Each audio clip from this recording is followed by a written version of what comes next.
नमस्कार दोस्तों, मैं विनोद एक बार फिर से आप सभी का हमारे YouTube channel the study point में स्वागत है। फ्रेंड्स, आज की वीडियो में अपन डिस्कस करने वाले हैं भारत का इतिहास। आपका मॉडल पेपर अपन देखने वाले हैं कि कौन कौन से इंपॉर्टेंट क्वेश्चन हो सकते हैं। ये वीडियो बीए पार्ट फर्स्ट के जो स्टूडेंट हैं सेमेस्टर फर्स्ट में राजस्थान यूनिवर्सिटी से, उन सभी स्टूडेंटों के लिए आज की वीडियो इंपॉर्टेंट होने वाली है। चाहे आप नॉन कॉलेज के स्टूडेंट हो चाहे रेगुलर कॉलेज के स्टूडेंट हो, दोनों के लिए वीडियो आज की इंपॉर्टेंट होने वाली है। आज की वीडियो में अपन आपका जो पेपर पैटर्न है, यानी किस प्रकार क्वेश्चन आते हैं, छोटे कितने क्वेश्चन आते हैं, बड़े कितने क्वेश्चन आते हैं, कितने शब्दों में आपको लिखना होता है, उन सब पर अपन इस मॉडल पेपर में बात करने वाले हैं। ये जो पेपर रहेगा भारत का इतिहास, हिस्ट्री ऑफ इंडिया, ये 3 घंटे का आपका पेपर रहने वाला है। ये राजस्थान यूनिवर्सिटी के स्टूडेंटों के लिए ही इम्पोर्टेंट है। यदि आप अदर यूनिवर्सिटी से हो तो ये क्वेश्चन तो इम्पोर्टेंट हो सकते हैं, लेकिन पेपर पैटर्न है ना जो इम्पोर्टेंट नहीं है आपके लिए। क्या पता आपके अलग चलता हो। यहाँ पर आपके सामने दिख रहा है नॉन कॉलेज के स्टूडेंट, उनके ये पेपर 150 अंकों का होता है। पास मार्किंग आप देखोगे तो 60 अंक आपको लाने हैं। यदि इसमें पास होना है तो आपको 60 अंक लाने होंगे, अन्यथा आपका पेपर बैक रह जाएगा। और बहुत सारे स्टूडेंटों का पिछली बार रहा भी था, तो बढ़िया तरीके से आपको तैयारी करनी है, अन्यथा आप बैक रह जाओगे। इसके बाद में यहाँ पर आप देखोगे रेगुलर कॉलेज के स्टूडेंट्स, कुल वैसे तो ये पूरा का पूरा पेपर रेगुलर स्टूडेंटों के लिए भी 150 अंकों का होगा, लेकिन यहाँ पर विशेष रूप से ध्यान में रखना, पेपर की बात करें तो 120 अंकों का आप जो एग्जाम देने जाओगे वो पेपर 120 अंकों का, और 30 अंक जो हैं ये मिड टर्म एग्जाम के हो जाते हैं, जो आप रेगुलर कॉलेजों में जाते हो और वहां पर मिड टर्म एग्जाम देते हैं। तो उनमें से 30 अंकों में से वो कितने बेचते हैं, यदि आप रेगुलर गए हो, आपने टेस्ट अच्छा दिया है तो वो बढ़िया अंक बेच देते हैं। यदि रेगुलर स्टूडेंटों के पास मार्किंग पूछे, यानी कितने अंक आपको लाने हैं, तो आपको 48 अंक लाने हैं पास होने के लिए। यहाँ तक बात आपको क्लियर हो गई होगी। यदि इस भारत का इतिहास जो पेपर आपका, इससे रिलेटेड यदि आपको वीडियो देखना है तो जो इस चैनल की प्लेलिस्ट है उसके अंदर जाना होगा, और लॉन्ग क्लासें भी आपको वहाँ पर मिल जाएंगी। पिछले साल जो पढ़ाया है वो आपके लिए भी इम्पोर्टेंट है और क्वेश्चन आए थे, तो उसको बढ़िया तरीके से देख लेना। लॉन्ग क्लास डाल रखी है, ये इम्पोर्टेंट क्वेश्चन है। पार्ट ए यानी खंड एम में जो 2-2 अंकों के क्वेश्चन होंगे, टोटल 10, तो 2 गुणा 10 यानी 20 अंकों के क्वेश्चन इस पार्ट ए में से आने वाले हैं। टोटल 10 क्वेश्चन आएंगे, इसमें सारे के सारे आपको करने होंगे। और यहाँ पर एक चीज और, यहाँ पर कितने शब्दों में आपको करना है, ये 20 शब्दों में आपको लिखना होगा, इससे ज्यादा नहीं लिखना है, नहीं अन्यथा आपका पेपर है ना जो छूट जाएगा। इसमें जो पहला क्वेश्चन आएगा उसमें 10 क्वेश्चन आएंगे। यहाँ पर ए जो दिख रहा है मोहनजोदड़ो, वो इस प्रकार ही देगा कि मोहनजोदड़ो, हाँ, अब आपको जो सिंधु घाटी सभ्यता है उसमें मोहनजोदड़ो एक प्रमुख स्थल माना जाता है, तो उससे रिलेटेड आपको लिखना होगा कि ये कहाँ पर है, यहाँ पर क्या क्या चीजें मिली हैं। तो बस शॉर्ट में आपको लिखना है, यानी आपके 20 शब्द हो जाएं। ज्यादा आप 40 शब्द में भी लिख सकते हो इसको, लेकिन इससे ज्यादा लिखना यानी टाइम को व्यर्थ करना है, क्योंकि 2 अंकों का एक क्वेश्चन है, तो इतना ही आप लिखो, अन्य तो बाकी चीजें छूट जाएंगी आपकी। यहाँ पर अगला क्वेश्चन उपनिषद दे दिया, उसके बारे में आपको लिखना पड़ेगा। इस प्रकार ही आता है मैगस्थनीज, ये भी 2 अंकों का आया है। श्रुति सारनाथ देवी चंद्रगुप्तम प्रमुख ग्रंथ है। लोथल, ये भी सिंधु घाटी सभ्यता संबंधित है।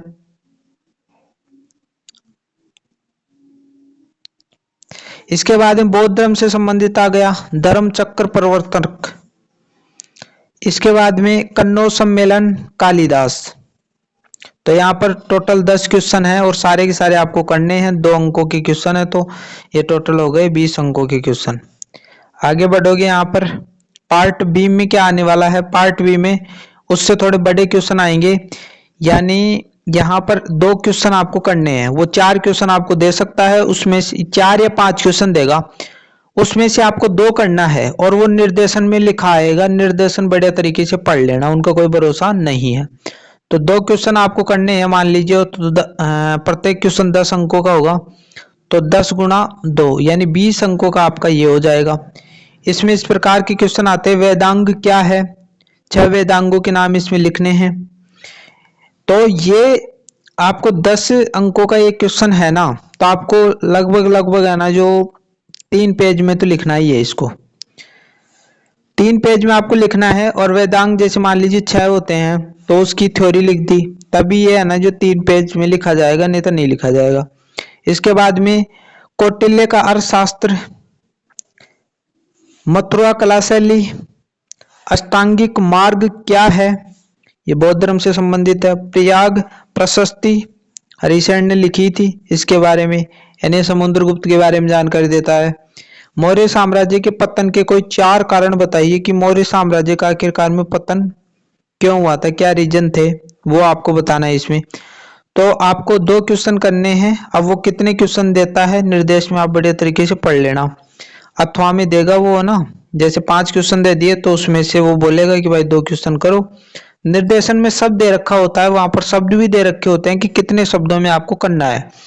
इसके बाद में बड़े क्वेश्चनों पर अपन बात करते हैं कि आपके जो बड़े क्वेश्चन ये मैन है, बड़े क्वेश्चन सबसे पहले आपको तैयार करना है।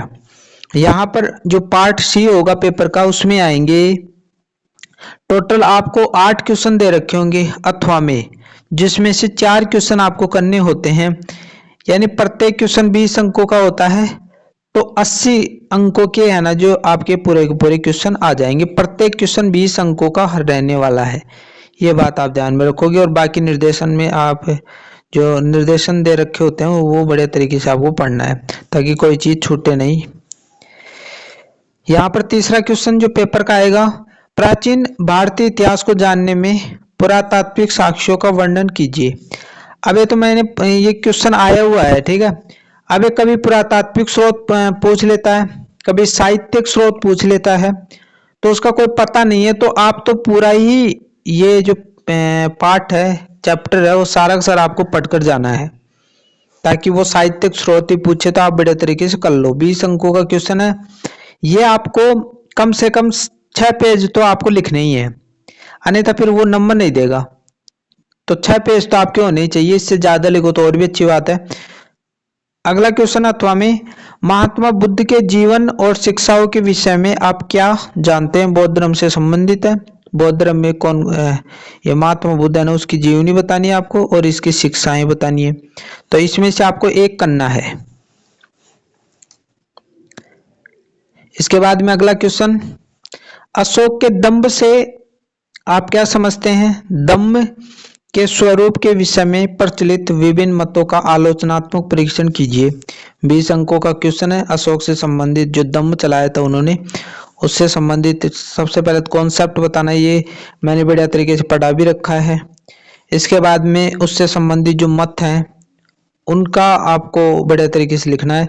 इसके बाद में यहाँ पर देखो कनिष्क के संबंध में, कनिष्क प्रथम की राजनीतिक एवं सांस्कृतिक उपलब्धियों का मूल्यांकन कीजिए। 20 अंकों का क्वेश्चन है, बार बार आता रहता है, आया हुआ है ये भी क्वेश्चन, तो एक करना है इन दोनों में से।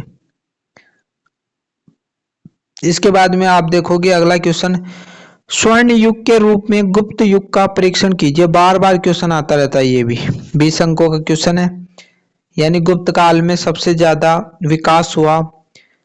साहित्य के क्षेत्र में देख लो, विज्ञान के क्षेत्र में देख लो, कला के क्षेत्र में देख लो, तो सभी क्षेत्रों में यानी विकास अच्छा देखा गया, इसलिए इस युग को क्या बोल दिया गया, स्वर्ण युग।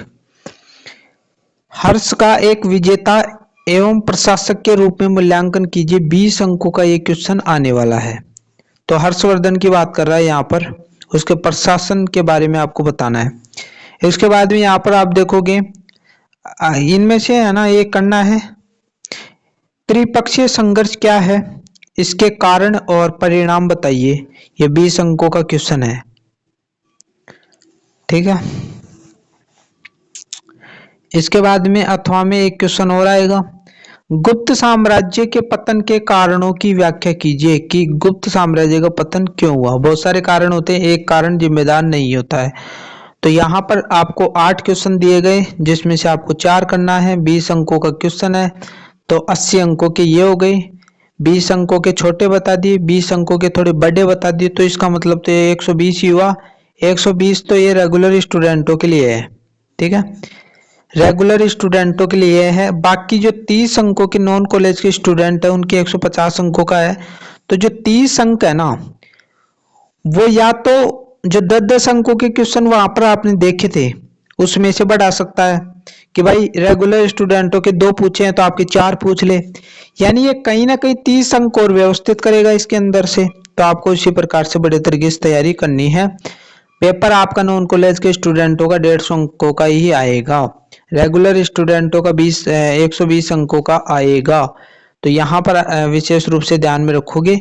और एक विशेष बात, यदि आप हमारे YouTube चैनल पर नए हो तो आप हमारे YouTube चैनल को सब्सक्राइब कर सकते हो।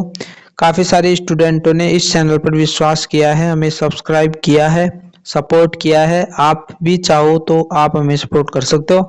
इस चैनल पर आपको बहुत सारी क्लासें मिल जाएंगी, हिस्ट्री, ज्योग्राफी, पॉलिटिकल और भी बहुत सारी क्लासें मिलती रहती हैं। तो आप हमारे YouTube चैनल को सब्सक्राइब करके हमें सपोर्ट कर सकते हो। मिलते हैं एक नई वीडियो के साथ, तब तक के लिए थैंक यू।